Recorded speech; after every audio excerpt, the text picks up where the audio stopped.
ಈಗ ಎಲ್ಲ ವಿದ್ಯಾರ್ಥಿಗಳು ಈ ಗಣಿತನ ಹೇಳಾಗ ಭಾಳ ಕೇರ್ಫುಲಿ ಆಗಿರ್ಬೇಕು. ಇದೆಲ್ಲ ಬಾಯಲ್ಲೇ ಸರಳ ಅದ ಹೇಳ್ತಾರೆ, ಎರಡು ಸಂಖ್ಯೆಗಳ ಒಂದು ಸಂಖ್ಯೆ ಒಂದು ಹಂಗಲ್ಲ. ಇದನ್ನು ಸರಿಯಾಗಿ ತಿಳ್ಕೊಬೇಕು. ನಾ ಹೇಳಕ್ಕೆ ಪ್ರಶ್ನೆಯನ್ನು ನೋಡ್ರಿ.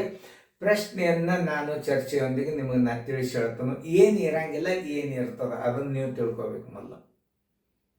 ಅಂದರೆ ಈ ಗಣಿತ ಪರ್ಫೆಕ್ಟ್ ತಿಳಿದು ಬಿಡ್ತದೆ ನಿಮಗೆ. ನೋಡ್ರಲೆ, ಎರಡು ಸಂಖ್ಯೆಗಳ ಮಾಸ ಮತ್ತು ಲಸನೇ ಇರ್ತದೆ. ಮೂರು ಸಂಖ್ಯೆಗಳ ಮಾಸ ಲಸ ಎಂದು ಇರುವುದಿಲ್ಲ. ಇತ್ತಂದ್ರೆ ಅದು ಈ ಲೆಕ್ಕ ಇರಂಗಿಲ್ಲ. ಆ ಲೆಕ್ಕನೇ ಬೇರೆ ಇರ್ತದೆ. ಮೂರು ಸಂಖ್ಯೆಗಳ ಮಾಸ ಇರ್ತದೆ. ಎರಡು ಸಂಖ್ಯೆಗಳ ಲಸ ಇತ್ತು ಅಂತಂದ್ರೆ, ಎರಡು ಸಂಖ್ಯೆಗಳ ಲಸ ಮಾಸ ಇತ್ತು ಅಂತಂದ್ರೆ ಆ ಎರಡು ಸಂಖ್ಯೆಗಳ ಗುಣಲಬ್ಧಿ ಇರ್ತದೆ. ಮೂರು ಸಂಖ್ಯೆಗಳ ಗುಣಲಬ್ಧಿ ಇರೋದು. ಇದು ಪಕ್ಕ ತಲೆಗಿಟ್ಕೋಬೇಕು ನೀವು. ಅದನ್ನು ಎರಡು ರೀತಿ ಒಳಗೆ ತಿಳಿಸ್ತದ. ಯಾವಾಗ ಇನ್ನೊಂದು ಸಂಖ್ಯೆ ಕೇಳ್ತಾನೆ, ಇನ್ನೊಂದು ಸಂಖ್ಯೆಗೆ ಎಕ್ಸ್ ಹಾಕ್ರಿ, ಗುಂಡ್ಲೆ ಅದನ್ನು ಒಂದು ಕೊಟ್ಟ ಸಂಖ್ಯೆ ಹಾಕ್ರಿ, ಇಸ್ ಈಕ್ವಲ್ ಟು ಮಸ ಗುಂಡ್ಲೆ ಲಸ ಬಂದ್ಬಿಡ್ತು ಉತ್ತರ. ಭಾಳ ಸರಳ. ಈ ಗಣಿತದಾಗ ಇರೋದು ಕೇವಲ ಎರಡು ಸಂಖ್ಯೆಗಳ ಗುಣಲಬ್ಧ. ಬೇಕಾದ್ರೆ ಮಸ ಕೇಳ್ತಾನ, ಇದಕ್ಕೆ ಲಸ ಕೇಳ್ತಾನ. ಮಸ ಗುಂಡ್ಲೆ ಲಸ ಕೊಟ್ಟು ಇನ್ನೊಂದು ಸಂಖ್ಯೆ ಕೇಳ್ತಾನ. ಎರಡು ಸಂಖ್ಯೆಗಳ ಗುಣಲಬ್ಧ ಕೊಟ್ಟು ಮಾಸ ಕೊಟ್ಟು ಲಸ ಕೇಳ್ತಾನ. ಎರಡು ಸಂಖ್ಯೆಗಳ ಗುಣಲಬ್ಧ ಕೊಟ್ಟು ಮತ್ತೇನು ಕೇಳ್ತಾನ, ಮಾಸ ಕೊಟ್ಟು ಲಸ ಕೇಳ್ತಾನ, ಲಸ ಕೊಟ್ಟು ಮಾಸ ಕೇಳ್ತಾನ. ಇದಕ್ಕೆ ಸಂಬಂಧ ಇರುವ ಎರಡೇ ಅಂಕೆಗಳ ವ್ಯವಹಾರ ಇದು. ಅಂದಾಗ ಇದನ್ನು ನಾವು ಹೆಂಗೆ ಹಚ್ಕೋಬೇಕು ಅಂತಂದ್ರೆ, ಫಸ್ಟ್ ನೀವು ಮಾಸ ಮೊದಲು ಹಚ್ಕೋಬೇಕು, ಆಮೇಲೆ ಲಸ ಹಚ್ಕೋಬೇಕು. ಯಾಕಂದ್ರೆ ಮಾಸ ಮತ್ತು ಲಸ ಅನ್ನ ಒಂದು ಸಂಖ್ಯೆ ಕೊಟ್ಟಾನ, ಇದಕ್ಕೊಂದು ಸೂತ್ರ ಅದ. ಎರಡು ರೀತಿ ತೋರಿಸ್ತೀನಿ. ಇನ್ನೊಂದು ಸಂಖ್ಯೆ ಬರಬರಿ, ಇನ್ನೊಂದು ಸಂಖ್ಯೆ ಬರಬರಿ, ಇನ್ನೊಂದು ಸಂಖ್ಯೆ ಬರಬರಿ. ಇಲ್ಲಿ ಹಚ್ಕೊಳ್ಳಲ್ಲಿ ಮತ್ತೆ ಹುಷಾರ. ಮೊದಲ ಮಾಸ ಬರ್ದಾನ, ಮಾಸ ಬರ್ಕೋರಿ. ಮಾಸ ಗುಂಡ್ಲೆ ಲಸ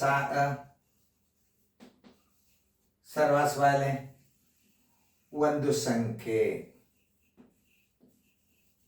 ಒಂದು ಸಂಖ್ಯೆ. ನಿಮಗೆ ಹೇಳಿದ್ದಲ್ಲ, ಎರಡು ಸಂಖ್ಯೆಗಳ ಗುಣಲಬ್ಧನೇ ಇರ್ತದೆ. ಇದೊಂದು ಸಂಖ್ಯೆನ, ಇದೊಂದು ಸಂಖ್ಯೆ. ಈ ಎರಡು ಸಂಖ್ಯೆಗಳ ಗುಣಲಬ್ಧ ಸಮ ಮಾಸ ಗುಂಡ್ಲೆ ಲಸ. ಮುಗಿದೋದು ಉತ್ತರ. ಮಾಸ ಎಷ್ಟದ? 4 ಅದ.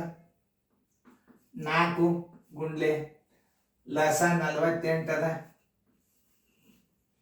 ಸರ್ವಾಸವಾಗಲೇ ಒಂದು ಸಂಖ್ಯೆ ಕೊಟ್ಟಾನೆ, ಎಷ್ಟು? 12. ನೋಡ್ರಿ, 12 ಒಂದಲೆ, 12 ನಾಲ್ಕಲೆ, 4 4ಲೆ 16. ಆ ಇನ್ನೊಂದು ಸಂಖ್ಯೆ ಯಾವುದು? 16. ಉತ್ತರ ಸಂಖ್ಯೆ ಇಲ್ಲದ ನೋಡ್ರಿ, ಎ. ಇದು ಒಂದು ರೀತಿ. ಇನ್ನೊಂದು ರೀತಿ ನಿಮಗೆ ಇದನ್ನು ಬಹಳ ಚಂದ ತಿಳಿಸ್ತದೆ. ಎರಡೇ ಸಂಖ್ಯೆಗಳು ಇರ್ತಾವ. ಒಂದು ಸಂಖ್ಯೆ ಕೊಟ್ಟಾನ ನೋಡ್ರಿ, ಒಂದು ಸಂಖ್ಯೆ ಎಕ್ಸ್ ಇರಲಿ, ಇನ್ನು ಒಂದೊಂದು ಸಂಖ್ಯೆ 12 ಅದ. ಇಸ್ ಈಕ್ವಲ್ ಟು ಮಾಸ ಗುಂಡ್ಲೆ ಲಸ. ಯಾವ್ದು ಬೇಕಾದ್ರೆ ಕೊಡ್ಲೇವ. ಬೇಕಾದ್ರೆ ಇದನ್ನು ಕೇಳ್ಬೋದು, ಬೇಕಾದ್ರೆ ಇದನ್ನು ಕೇಳ್ಬೋದು. ಅವಾಗ ಏನಾಗಿ ಬಿಡುತ್ತದೆ ಇದು? ಎಕ್ಸ್ ಗುಂಡ್ಲೆ 12 ಇಸ್ ಈಕ್ವಲ್ ಟು 4 ಗುಂಡ್ಲೆ 48. ನೋಡಿ, ಈಗ ಎಕ್ಸ್ ಬರೋಬರಿ ಏನಾಗ್ತದೆ? 12 ಎಕ್ಸ್ ಬರೋಬರಿ 12 ಎಕ್ಸ್ ಬರೋಬರಿ 4 ಗುಂಡ್ಲೆ 48.